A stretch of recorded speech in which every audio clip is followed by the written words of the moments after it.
everyone! Welcome to my first makeup tutorial. In this video, I will show you how I made this makeup look. Disclaimer guys, I'm not a makeup artist. I just want to share some of my ideas, hoping that I can help other makeup enthusiasts like myself. So if you want to learn how I did this look, just keep on watching. So guys, let's start with the clean hands. Make sure that our hands are clean before handling any makeup tools, especially before touching our face to avoid accumulating bacteria that can cause breakout to our skin. So as you can see, naglalagay na ako ng foundation, but before I did this, nakapaglagay na rin ako ng moisturizer and primer. Guys, mahalaga na gumamit tayo ng moisturizer before putting any makeup, especially with sunblock if you are going out on the daytime, just to keep our skin protected from the sun. I am now using a damp sponge to blend out my foundation just because it's much easier for me to blend it faster and also more gentler to the skin. It also gives an airbrush finish and a nude kind of look that I always wanted. But if you want to achieve a full coverage and a matte kind of look, I suggest na gumamit na lang kayo ng buffing brush to blend the foundation and use a setting powder that has coverage in it. When blending foundation guys, make sure to blend it well, especially on the areas na meron tayong mga lines to avoid the foundation to settle. And when it comes to choosing the right shade of foundation naman, I suggest that always choose at least 1 to 2 shades lighter than your actual skin color, especially if you are acidic like me, because if you are acidic, there's a tendency that your foundation can darken as you sweat. Now I'm just using a clean concealer brush just to blend the foundation on my eye area. As you notice guys, hindi na ako naglagay ng concealer just because I really don't have many blemishes to hide, but if you think you need it, just apply it on top of the foundation to those areas that you need to conceal.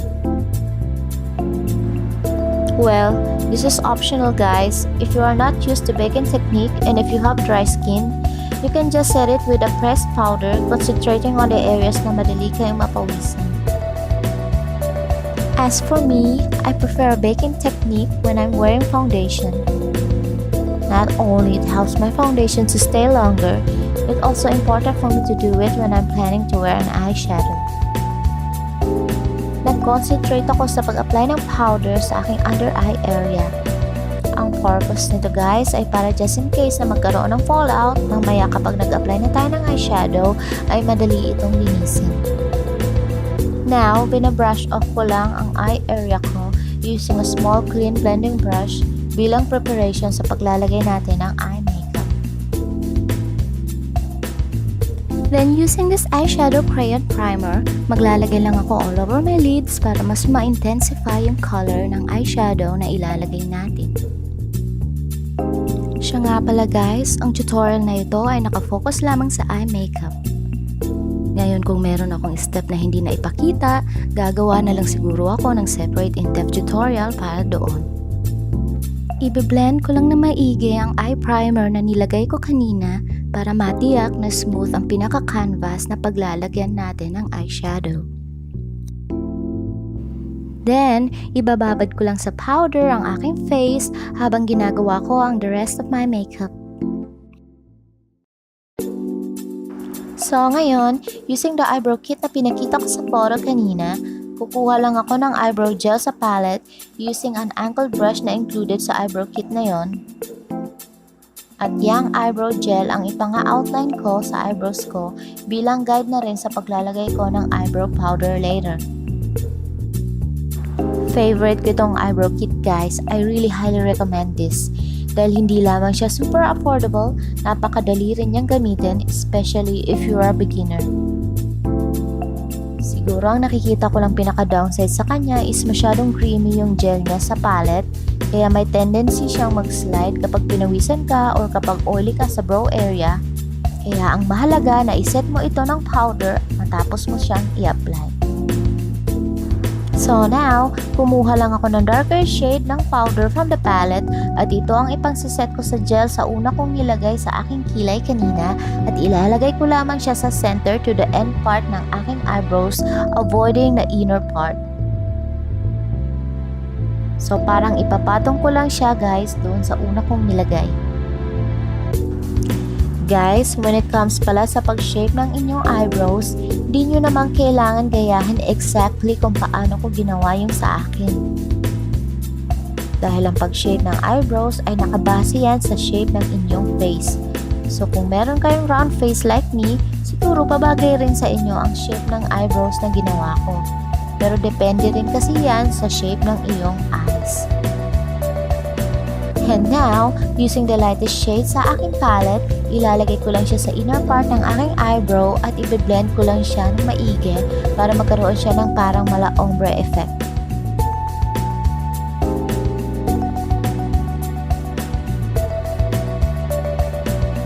Ngayon, kung gusto nyo na mas plakadong eyebrows, pwede naman kayong gumamit ng concealer at ilalagay nyo lang siya sa gilid-gilid ng inyong kilay.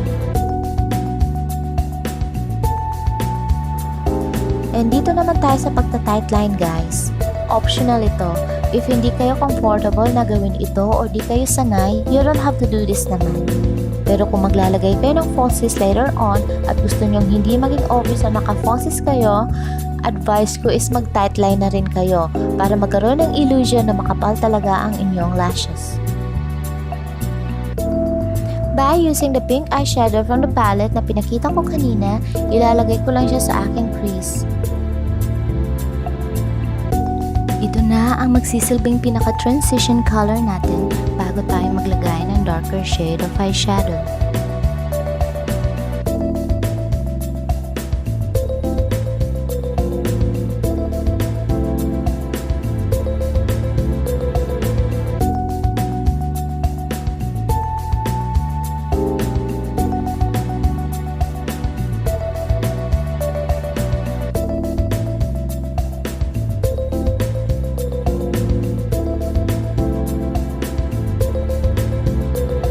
And now, using this purple shade of eyeshadow, ilalagay ko lang siya sa aking outer V. To be honest guys, nag-struggle talaga ako sa pag-blend ng purple eyeshadow na ito. 4 years na kasi siyang expired, kaya medyo chalky na siyang gamitin.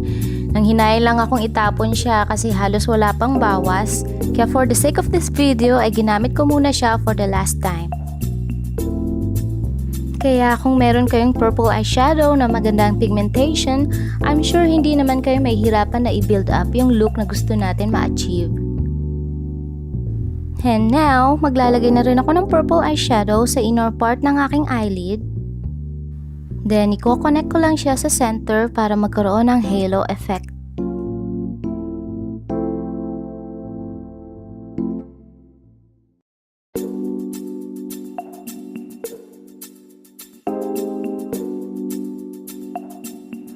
Gamit yung natirang pigment sa aking brush, maglalagay na rin ako sa outer corner ng aking lower lash line. And now, by using a clean blending brush, ibe-blend ko lang yung edges para matiyak na walang harsh line.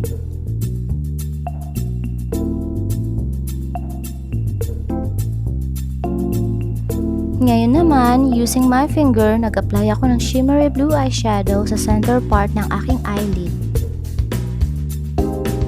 Guys, if you're wondering kung bakit hindi ako gumamit ng brush, well, when it comes kasi sa mga shimmery eyeshadow, kadalasan mas maganda ang application kapag finger ang ginamit.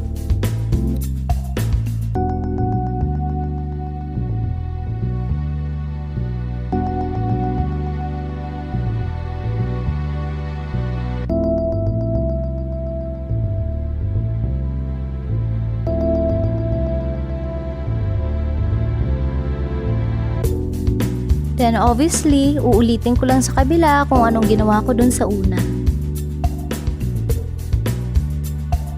Guys, kung sa palagay ninyo ay masyadong intense yung kulay na ginamit ko, pwede nyo naman itong i-tone down ayon sa preference ninyo. But for me, mas preferred ko kasi yung dramatic eye look, especially sa gabi. Then, ibe-blend ko lang siya ulit using a clean blending brush.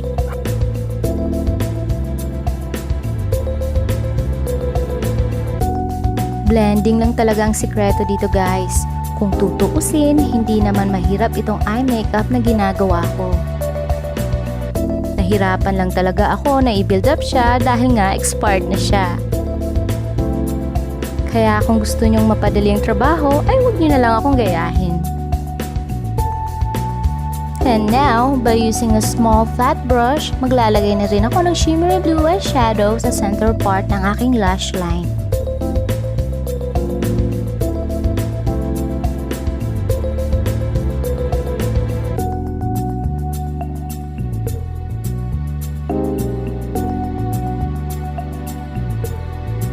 Gamit ang parehong brush, maglalagay na rin ako ng purple eyeshadow sa inner part ng aking lash line malapit sa aking tear duct.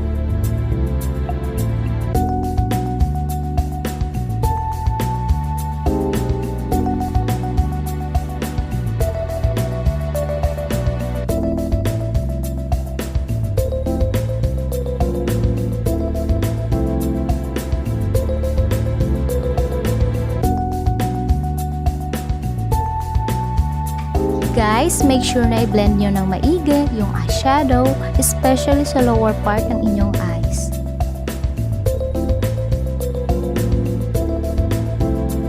And now, for the last part ng application ng ating eyeshadow, maglalagay na ako ng highlight malapit sa aking inner tear duct para magkaroon ng illusion na mas gising ang aking mga mata.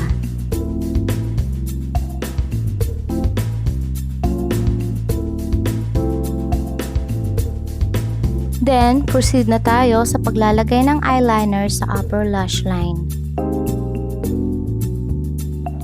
Guys, kung halimbawa ay wala kayong balak na gumamit ng falsies, di nyo naman kailangan kapalan yung application ng eyeliner.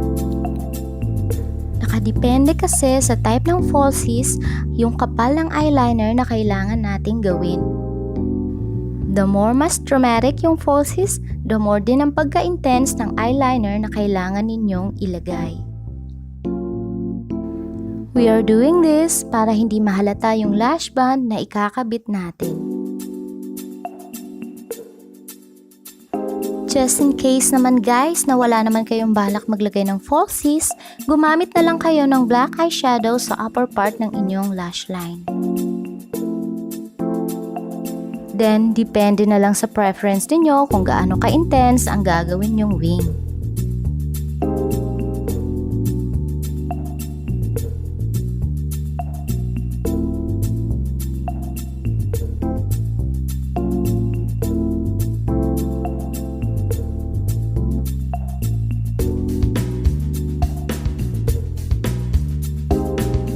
I know guys, this is not the proper way. You're supposed to curl your lashes before putting mascara. But personally, mas preferred ko na mag-apply muna ng mascara before curling my lashes just because mas tumatagal yung curl ng lashes ko by doing this. So guys, nasa sa inyo na lang kung anong uunahin nyo. Pero dahil maglalagay ako ng falsies, ginagawa ko lang ito for the purpose lang na mag-blend ang lashes ko sa falsies na ikakabit ko.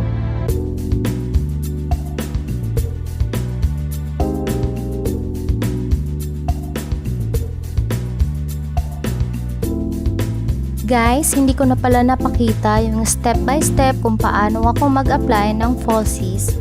Gagawa na lang ako ng separate tutorial para doon. Dahil to be honest guys, struggle sa akin na mag-apply ng falsies habang iniiwasan ko na nakaharang yung mirror sa lens ng camera.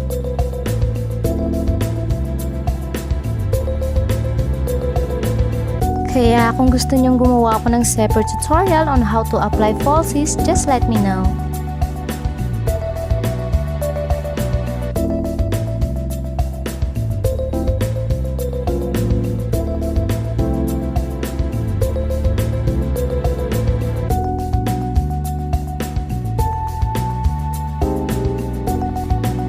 And now, kapag tapos ko nang gawin ang eye makeup ko, saka ko pa lamang ibabrush off yung extra powder na nilagay ko sa aking face kanina at maglalagay na ako ng contour, blush on, and highlight. Guys, remember, if dramatic na masyado ang eye makeup na ginawa ninyo, Make sure na yung lip color na gagamitin ninyo ay hindi masyadong bright.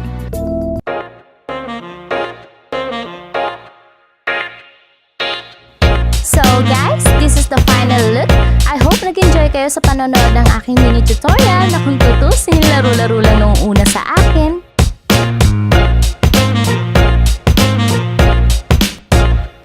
But if you want me to make another video, please let me know. And if you want to stay updated for my future videos,